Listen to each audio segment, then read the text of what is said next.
ለሰው የምንሰጠውን ክብር እንኳን ለእግዚአብሔር መስጠት ይከበዳል እንዴ? ለሰው እንደምንጨነቀው ለእግዚአብሔር ማሰብ ይጭነቀን?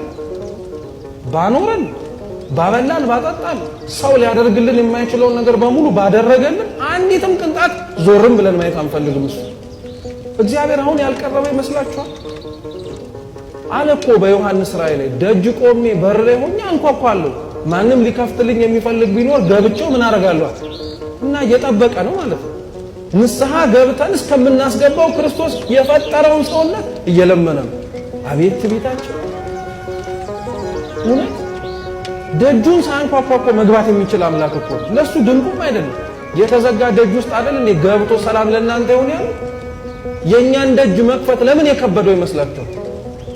ከሃሊነቱ ጠፍቶ እኮ አይደለም፣ እኛ አላስከፍት ስላልነው እኮ ማረፊያ እንዲሆነን አምላካችንን አላሳርፋለሁ እኛ ራሳችን።